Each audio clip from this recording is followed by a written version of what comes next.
Imagine you are the head of security for a major celebrity at a wild 50-acre music festival. Your job is to keep them safe. If you try to put a metal detector and a guard at every single entrance to the entire festival grounds, you're going to run out of money, time, and people very quickly.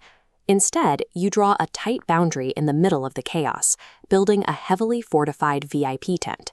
Shrinking the perimeter puts your guards at the 2 doors to check IDs, scan bags, and know exactly who enters and exits. Managing your resources like this in the physical world is the exact same strategy companies use to protect their digital data.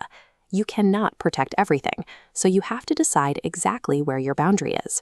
When a company wants to prove to its clients that their data is locked down tight, they usually turn to a standard called ISO 27001. It serves as the global benchmark for information security.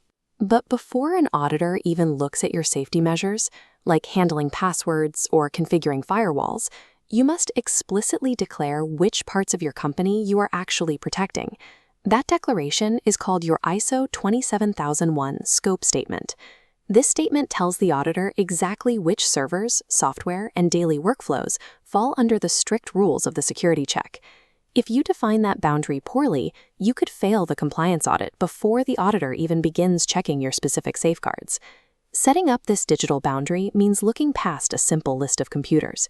You actually have to draw a line across 3 specific operational dimensions. First is the physical dimension, defining included offices and remote workspaces. Second is the organizational dimension, stating exactly which teams are inside the boundary. Finally, the technical dimension lists the specific cloud platforms, applications, and databases you are locking down. Forgetting any of these dimensions leaves an invisible hole in your perimeter, and auditors will spot that missing safeguard every time. When deciding where to draw these lines, business leaders often fall into one of 2 traps. The first is the everything scope, where a company tries to secure every single department and system on day 1. Trying to do everything at once usually collapses under its own weight. The cost of implementing strict rules across the entire company is huge, and the paperwork quickly becomes unmanageable. The opposite extreme is the marketing scope. This is when a company draws a tiny, perfect box solely around a main production server, just to get a certificate to show customers. This fails audits by ignoring reality. The production server might be secure, but the employees and laptops accessing it remain completely unprotected. To succeed, you need a targeted boundary that reflects how your business actually operates daily, avoiding both the impossible mountain of work and the meaningless tiny box. Even with a realistic boundary, there is a specific hurdle that frequently catches teams off guard: required external interactions. Let's go back to our VIP tent to see why. The VIPs inside eventually need to eat. When the security team hires a catering company and allows their delivery truck to cross the restricted boundary without checking credentials, the VIP is vulnerable. Thick walls don't matter if you blindly trust arrivals. In the digital world, experts call this interfaces and dependencies.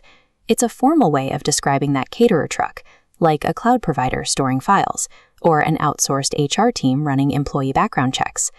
These third-party vendors might sit entirely outside your official scope boundary. But because they interact directly with your secure data, you must document exactly how you manage them. Tracking these external dependencies proves to an auditor that your targeted boundary is actually secure in practice, rather than just being a paperwork illusion. Maintaining this defensible boundary and tracking all those complex third-party dependencies becomes an administrative nightmare if you try to do it with basic spreadsheets. That is why companies use Brainframe GRC. It is a dedicated platform designed to visually map out your digital assets and stop your scope from creeping out of control. The software easily separates your primary internal systems from your supporting external vendors, ensuring you never have any blind spots in your perimeter.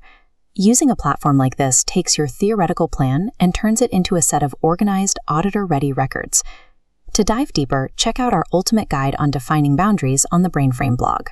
Click the link in the video description to access the full guide right now. Establishing a realistic, defensible scope on day 1 is the surest way to a stress-free compliance journey. Thanks for watching.